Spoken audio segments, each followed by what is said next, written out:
Hello everyone, welcome to another episode of the Daily Gwei Refuel, where I recap the latest news in the Ethereum ecosystem. I'm your host, Anthony Sassano, and today's the 20th of April, 2024.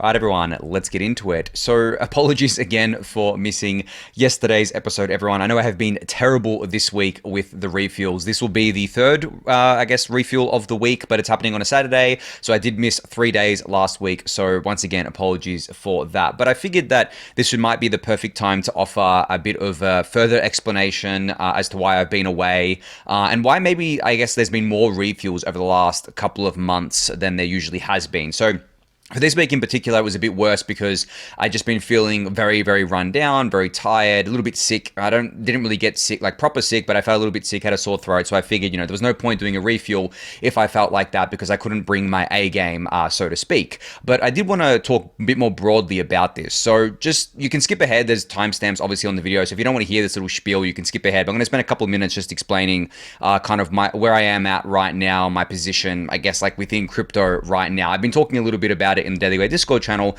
but I wanted to expand on it a little bit. So I've been in crypto since early 2017, since I discovered Ethereum. I did do stuff with Bitcoin in like 2013, 2014, but really it's been like non-stop since early 2017. I didn't work in the industry until 2019, but it was basically my side kind of gig outside of my normal job for those couple of years there. But really, in that entire time, from early 2017 till today, which is a long time, right? It's like 6-7 years there.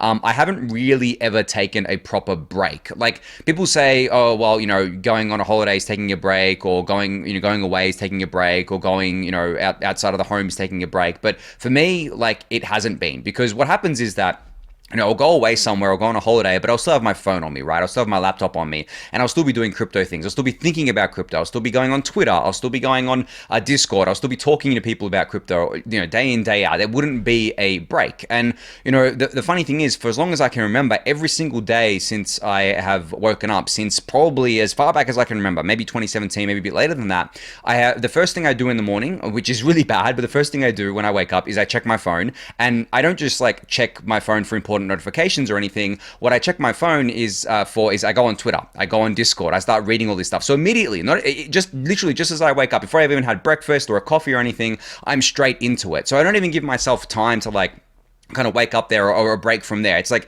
I get up, I do crypto, I go, until I go to bed, basically. I'm thinking about it all the time. Now, of course, this doesn't, lend itself to being able to take breaks if you're just thinking about it 24/7. And any time that I've traveled, most of the time, it's been, to a crypto conference really over the last few years. I think there's been maybe 2 kind of trips that I've taken that had nothing to do with crypto, but usually it's got to do with crypto. I mean, I'm going on a week-long trip to Sydney in a couple of weeks for ETH Sydney, less than a couple of weeks, and that is it's a crypto trip. It's not a holiday. It's not like an outside of kind of like home holiday. It's a crypto thing, right? It's a work thing, so to speak. Not that I think of crypto as work, but that's what it's kind of like there.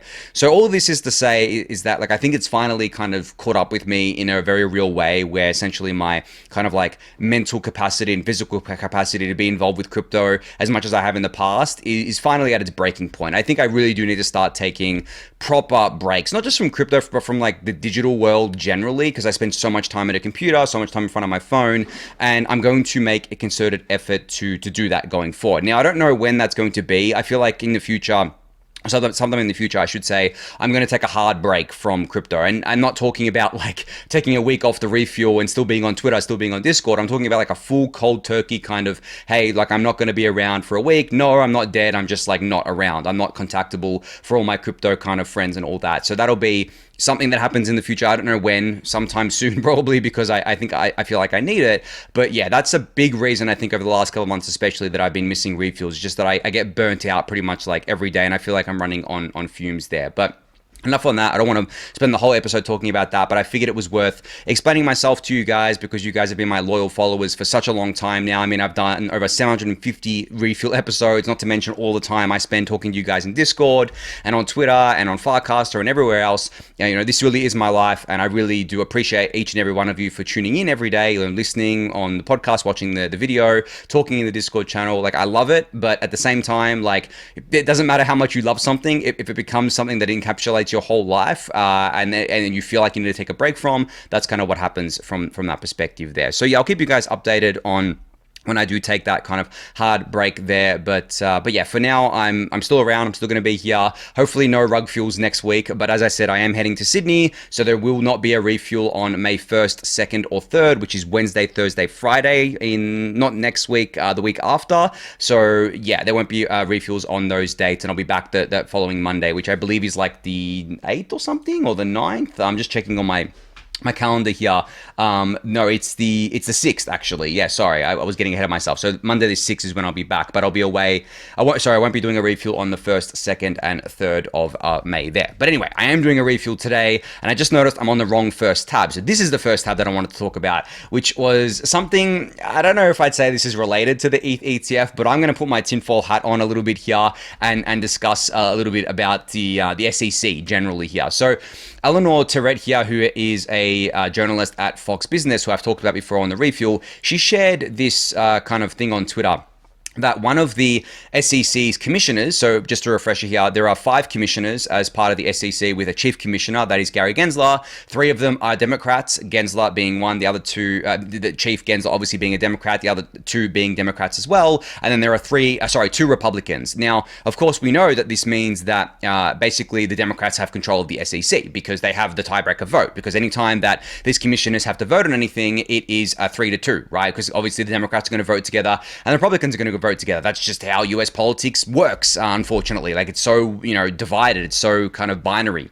But in saying that, the reason I'm bringing up this today is because one of those commissioners, and a Democrat commissioner, Caroline Crenshaw, her term is actually up on June 5th. And Eleanor says here, scrolling through the White House statements on nominations, the White House has not yet put out a nomination for her or anyone else for that position. So of course, her term is up on June 5th, but I believe that she can be renominated here and then reappointed. But there hasn't been another nomination put forward for her or anyone else for that position, and there isn't really that much time to go until June 5th, right? Like, we're already almost at the end of April here, so there really is 6 weeks, 7 weeks left of her term. So if she isn't renominated and someone else isn't nominated, I don't know what happens then. Like, is there going to be 4 commissioners, and then is everything just going to be a tie from there? Like, everything they vote on is just going to be a tie? I don't know what's going to happen there. So we're going to keep tabs on that, but it's kind of funny because if she doesn't get renominated, right, or if she isn't going to get renominated, if she's been told that she's not going to get renominated here, and maybe she wants to stay on as one of the commissioners, does she get like disgruntled, and then does she vote against the Democrats on the commission, the other 2 Democrats, on things as kind of like an FU, hey, screw you for not renominating me, I'm going to screw you guys on the way out, sort of thing. And this is where the tinfoil hat comes in, because as we know, the deadline for the ETH ETFs, or the first deadline for one of the ETH ETFs, is May 23rd, and that's 12 days before she's out. Basically, Caroline's out unless she gets renominated here.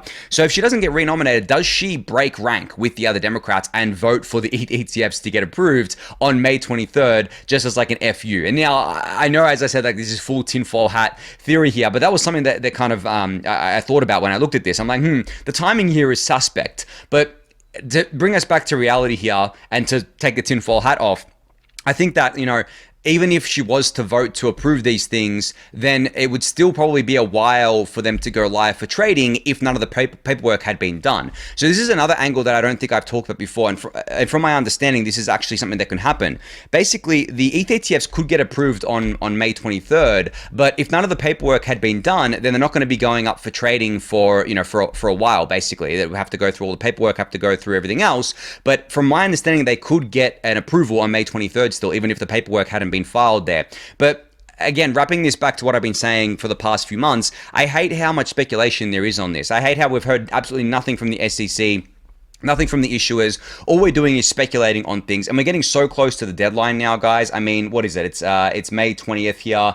April 20th here. We're just over a month now from the deadline, and I know that everyone has basically priced the ETH ETF as a full denial. I know that there is like no hope for lots of people, and that's fine. Like, I get that. I'm still of the opinion that they're going to get approved, but as I've said before, I'm going to give it till the end of April, and then maybe I'll say that I change change my stance there. But at the same time, I think that I'm just going to keep my stance. If I'm wrong, I'm wrong. I don't really care at this point if I'm wrong, because I'm going to be wrong based on bullshit reasons. And that's, I think that the reasoning is kind of the crux of it here. It's not whether they deny or approve the ETFs, or I guess like it's not whether they deny the ETFs, it's the reasoning that they give to deny the ETFs, because people are speculating that they're going to deny them based on saying that ETH is a security. I don't think that's going to happen. I think they're going to, if they deny, it'll be based on the spot futures correlation, because doing the security thing is just like a whole other can of worms. Doing the future spot thing, they know what they're getting into. They'll get sued again, and then the lawsuit will take a while to resolve, probably won't resolve till next year, and then they can kick the can down the road. If that's their goal, if that's what they want to do, they can kind of do that there. But yeah, enough for kind of talk on the ETF stuff there. I'll leave it at that. So this was something that I saw, I don't know when this was, April 18th. So this was a couple of days ago. So Token Terminal posted this tweet thread all about Ethereum's profitability as a network. Now, I'm just going to do a TLDR here. Essentially what Token Terminal has posted about, and what I've talked about a lot on the Refuel, is that Ethereum really is the only profitable blockchain out there, because Ethereum as a blockchain obviously generates revenue, but it also has expenses. Now, this is where a bit of the drama comes in around how to define expenses for a chain. But in terms of like revenue and expenses, this is how I guess the general kind of definitions are made. So in terms of revenue, Ethereum generates revenue via fees, right? On Ethereum, and this is Ethereum L1. I'm not talking about the L2s here. I'm just talking about the L1. So it generates revenue via fees. So every fee that's paid, some of it gets burnt, or most of it gets burnt, and then some of it goes in as tips. And there's also MEV, which is revenue for validators. So obviously all of that revenue goes to the validators, and anything that's burnt goes to all existing ETH holders, right? All current ETH holders, whether they be stakers or otherwise. If you hold ETH, you're getting a portion of that because of the fact that ETH is being burnt. So it's basically like a stock buyback, so to speak there. So that's the revenue aspect of it. Now, expenses is where things get controversial and a bit tricky. So if you just take the very, I guess, like vanilla version of expenses, you could say that Ethereum's expenses is basically all of the new ETH that is being issued to secure the network. So all the new ETH that is issued to validators as consensus layer rewards. This is brand new ETH that's issued as inflation, essentially, that is not coming from the existing pool of ETH. It is brand new ETH that didn't exist before. Now, the reason why this gets controversial is because people take issue with calling all of these this issuance, like 100% of this issuance, expenses. Because really, if you think about what the issuance is being used for, it's being used to pay the validator. The validators don't have the amount of costs that they get from this expense, basically. So essentially, to break it down, let's just say as a validator, you earn 1 ETH per year or something, like as a single validator. It's not that much, I think, from off the top of my head, but let's say you earn 1 ETH per year for running it as a solo staker. Now, that 1 ETH, let's just say it's worth $3,000. So your expenses every year is probably not going to be $3,000, right? Because your electricity, your bandwidth expenses aren't going to be $3,000 for a validator, because running a validator is extremely lightweight. Maybe your initial expenses were, I guess, like if you want to think about initial expensive, like $500 or something like that. But really, ongoing expenses in terms of OPEX or operational expenditure for the whole year is not $3,000. Like, that would be ridiculous. You would have to be doing something wrong for it to be $3,000. I know for a fact it's not $3,000 because I've done the calculations myself before. It's nowhere near that. So, and you're not earning 1 ETH, I guess, like either for staking, because at the current staking rate, if you're earning 3.5%. Actually, you are like 1.1 ETH a year. Okay, if you're earning 3.5% on a 32 ETH deposit, I believe it's 1.1 ETH. If I'm doing the math correctly here, 3.5% of 32 is 1.12 kind of ETH that you're earning there. So yeah, my napkin math was right there. So yeah, let's just say you're earning, just for argument's sake, 1 ETH a year per validator. Yeah, your expenses aren't that. So that's where the controversy comes in, where people say, okay, well, can it really be considered an expense if that person that's getting paid out that ETH only needs to sell maybe 10% of that ETH, so 0.1 ETH, to cover their expenses? And I would argue that yes, it still counts, because the network is effectively overpaying for security in that world. It's basically paying out too much new ETH to validators when it doesn't need to be paying out that much. And this is actually going back to a lot of the discussions around issuance that I talked about on previous refuels. But essentially, I would argue that it's still an expense because the network is still printing new ETH. It's still paying out this ETH to people who have the option to sell it. And now we're not even taking into account taxes or anything like that. Like imagine if you're a staker based in the US, just for an example here, or anywhere that's charging you income tax on your staking rewards. That is an expense, guys. That is ETH that needs to be sold to cover those taxes. So now we have the real expenses of running the validator. Now we have the tax expense, and then we have the fact that the rest of the remaining ETH can still be sold, into dollars, can still be sold into another asset. So to me, it's still an expense, even if it isn't sold to cover I guess like tangible expense of the validator, of running a validator. To me, it's still an expense that the network is paying out. And this applies to every network that has inflationary rewards.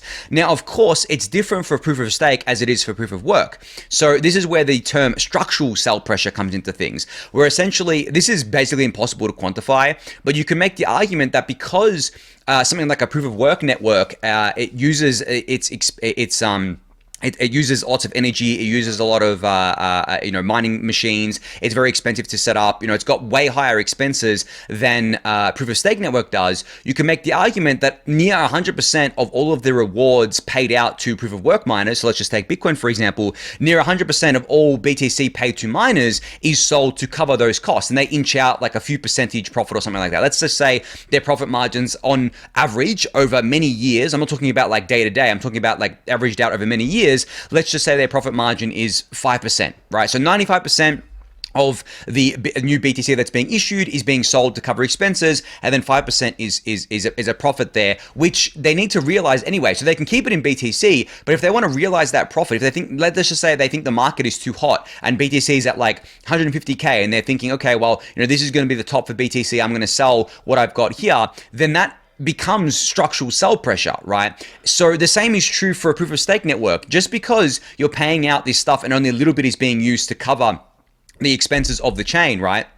To cover the expenses of running the validator, doesn't mean that it's still not an expense to the network. I would argue that it is. Now, of course, this is not even talking about the fact that ETH is net deflationary due to the burn. I'm just talking about the pure expenses that are paid out, or the pure ETH inflation that is paid out to the validators to secure the network, and it is more than we need to right now. It is more than it costs to run the network. And I guess like in the future, maybe it goes down, maybe it doesn't, we don't know, right? Because there's ongoing discussions around this, but that's how I view it there. Now, the reason I bring up all of this, of course, is because of Token Terminal's thread generally, which is a really great thread that goes over the fact that Ethereum is the only profitable blockchain in that even if you use their definition of expenses, which is the one that I actually would use, where that 100% of new ETH that is issued is an expense. It's not just the structural sell pressure from running the validator. It is just all of the ETH being issued there.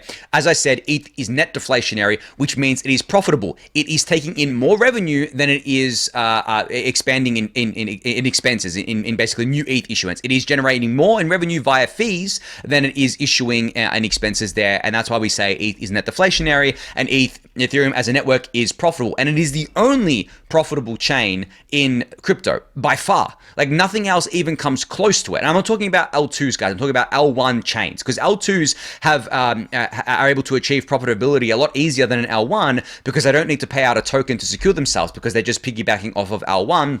Like the L2s do today, and I should say roll-ups generally. Now, if you're just looking at from the L1 perspective, nothing comes close. Not Bitcoin, not any of the other kind of like Ethereum killers or whatever you want to call them, right? They don't come close. They're actually on the opposite side of the spectrum, where they're issuing a lot more tokens than they're taking in fee revenue, especially something like Bitcoin. I know Bitcoin has short periods of time where it's generating a lot of fee revenue. I think that over the last 24 hours, Bitcoin will have generated $100 million of fee revenue, which is I think a record because of this new Runes token protocol. But I'm talking about like sustainable, long-term, multi-year fee revenue here. Nothing comes close to Ethereum. Nothing. Even like, especially since EIP 1559 when we had the fee burn, and since the merge where Issuance was dropped. Nothing comes close to Ethereum L1 here. And it doesn't seem like anything's going to get close to Ethereum L1 anytime soon in terms of like a long-term sustainable thing. I'm not talking about like on the daily time frame or the weekly time frame, even the monthly or quarterly. I'm talking multi-year time frames here because Ethereum is being built or has been designed to be a sustainable chain, no matter no matter what the fee revenue is. But generally, we kind of make the assumption that Ethereum block space is going to be in demand from not just people using it on Ethereum L1, but also the L2 settling down their data and proofs, which obviously we just kind of gave them more scalability with blobs. That's why their usage has gone down of Ethereum L1, but it's going to go back up again when L2 scale. So yeah, I just wanted to point out that Ethereum is the only profitable chain out there. And this also, I guess, goes to what I was saying a bit earlier in the Daily Gwei Discord channel for those following along with those discussions about how I think ETH is just like so stupidly undervalued right now. Like if ETH was a company, like it'd be and just valued based on kind of PE ratio here, it would be worth less than what it is today, just based on pure PE ratios. But it would still be worth a lot more than I guess like so many other companies out there. And I think there was a metric that showed that Ethereum is more profitable than the vast majority of companies in the S&P 500, for example, right? Except the top ones, right? The top 10 or 20. Or so there. So Ethereum as a network is just like stupidly profitable and has been for a very long time. But we all know that ETH is valued as more than just its PE ratio, right? Or more than just its revenue and its earnings. It is valued as a store of value and as a money, and it is valued as a play on the ecosystem, the Ethereum ecosystem. Now, if you value it like that, which I think it is being valued like that, it is stupidly undervalued today. And I think that ETH is still like a ball being held underwater, where essentially the person holding the ball underwater, their muscles are getting real sore at this point. Like I know I've been saying this for a while, but I'm going to keep banging this drum. Their muscles have gotten real sore at this point, and ETH is just reaching, I think is going to reach a breaking point some point soon where ETH will just rocket up. And this has happened, relatively recently as well. I mean, ETH was stuck at like the 2K level for quite a while, and then within 6 weeks it went to 4K. I know it's back at 3K now, but this is what I mean by the fact that like ETH is just like a ball held underwater. And I think that as we get more clarity over the ETH ETFs, whether that be an approval or denial, it doesn't matter at this point. It's just like a narrative that's overhanging on ETH. Once more and more new money comes into the ecosystem, I believe that it's going to be going into ETH, so I believe ETH is going to do really, really well going forward there. But yeah, the fact that Ethereum is the only profitable blockchain, guys, like, how do you think TradFi is going to position ETH to their investors, even without an ETF, even if they want to get exposure in other ways? How do you think they're gonna present Ethereum as a network to them? How do you think they're going to present ETH as an asset to them? That's how they're going to present it to them, as this, and it was also as a kind of like store of value money bet on the Ethereum ecosystem as well, which continues to grow there. But you can go check out Token Terminal's full thread. I'll link it in the YouTube description below. But I just wanted to kind of have that little bit of a rant there about that one.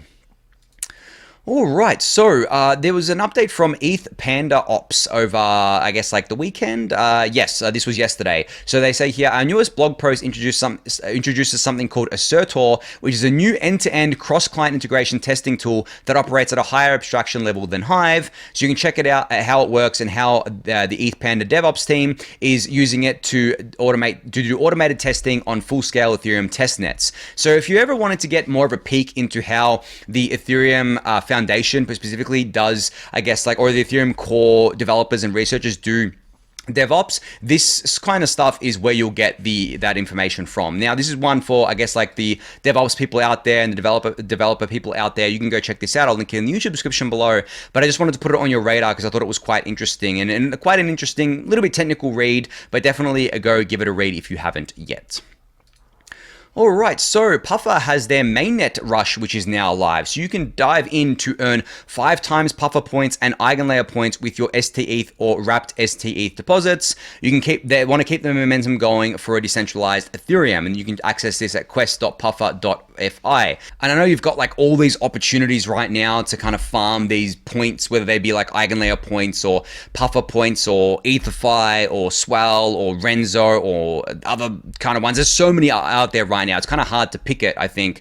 But I think what people have been doing, at least from studying the airdrop hunting channel and the Daily Gwei Discord channel, they've been like spreading out their ETH amongst these things, which I guess it makes sense because you never know what the token's going to be worth. Obviously, like, you expect the points to be converted into tokens. You never know what the token is going to be worth, so you want to have exposure to all of them. But also maybe from a risk perspective as well, that like not all your money is in like one one of these protocols, it's spread out amongst the other protocols. So I think it makes sense from that perspective. But yeah, I just wanted to put this on your radar because obviously Puffer is still doing their campaign here with their Puffer points. They're just one of the ones you can use. I mean, you guys know I'm an advisor to Puffer, just as a disclosure there, but I'm an advisor to the other ones as well, like Swell and Ethify. So yeah, it's not me just trying to pump my bags or anything like that. And as you guys know, I don't actually farm any of these protocols myself. Like I don't put any money into these protocols because of the fact that there are conflicts of interest there. But I figured I'd just put it on your radar that there are more points you can earn with Puffer here if that is interesting to you. All right, so Optimism has detailed their retro funding round for on-chain builders. So you could sign up on May 23rd. That's a funny date to be able to share in a allocation of up to 10 million OP tokens. That's going to reward superchain builders. So essentially, this is just for builders. You guys will remember that I covered that the fact that Optimism has kind of pivoted away from doing just one round size fits all for their retro funding rounds. They're doing it in 4 different rounds, I believe, for 4 different categories here for this year. So this is the first one, which is on-chain builders, which has 10 million OP up for grabs, which at its current time of recording, I think is like $22 million worth of OP or something like that. So essentially, if you are a builder, you can sign up for this, and it is only applying to builders that are part of the superchain ecosystem. So that includes obviously OP mainnet, but like other chains like Base and Mode and Zora and stuff like that. So yeah, if that applies to you, if you're someone that's building in that ecosystem, you should go sign up to this. I'll link this in the YouTube description below for you to check out there. All right, so Arbitrum Stylus has been coming for quite a while now as part of the Arbitrum ecosystem here. I mean, I think I've been talking about it for a very long time now, but Rachel, who is the lead of building Arbitrum Stylus, posted this tweet today where she shared that there is an Arbitrum Stylus PR that's currently in motion on the GitHub here, which basically, I believe, merges all of this into the Arbitrum stack, which means that as I said here, this PR will enable the upgrade to go live as part of ArbOS 30, which means that Arbitrum Stylus will finally be live on mainnet here, which is great to see because just a refresher here, guys.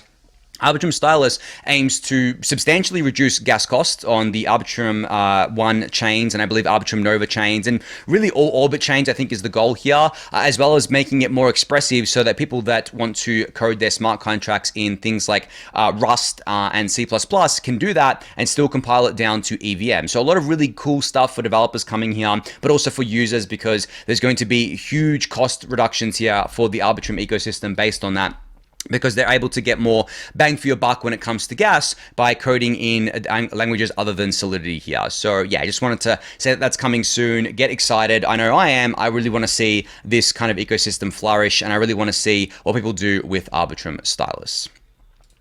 All right, last up here. So Growthepie heard me when I was complaining about the fact that on their new kind of fee tracker website for L2s, they basically had a display of the fee in a very confusing display where it said that the median fee was 0.16 cents, but it didn't read like that. It read like 16 cents. So now you can toggle between USD cents or full dollar denominations on the fee page here, which is great to see. Now I don't have the page up right now, but where is the page actually? No, they've only got screenshots of the page. They haven't linked the page in the in any of the tweets that they've got here. But I believe if I go to the Growthepie website, no, actually it's here. I'm going to go to the page here. Just bear with me for a moment, guys. Sorry, it's here. Yeah, so essentially this is the new fee page that they've got at fees.growthepie.xyz. So now instead of reading it as, in this mode, you can basically toggle to full dollar, which is what I'm used to, like looking at it in full dollar mode rather than USD cents mode. Because now if you denominate in full dollar mode, you can actually see that the median fee for something like, let's go to something like Mantle, is 1 cent here. So it's displayed as $0.01, which is 1 cent. But if you were to go to USD cents, it would be displayed as 1.0 cents, right? Which to me, just like without reading the cents part, reads like a dollar, right? So I'm glad that they've got this now because I prefer to denominate in full dollar. Even though if you look at like Zora, it's like 1/10 of a cent. That still makes more sense to me than looking at it in USD cents. So thank you to Growthepie for putting that setting in there. The Growthepie team team is really, really great. I've been following them for quite a while now, and I'm glad they heard my feedback on this. So you can go check that out for yourself. I'll link it in the YouTube description below, but I think that's going to be it for today's episode. So thank everyone for listening and watching. Be sure to subscribe to the channel if you haven't yet. Give it a thumbs up, subscribe to the newsletter, join the Discord channel, and I'll catch you all on Monday. Thanks, everyone.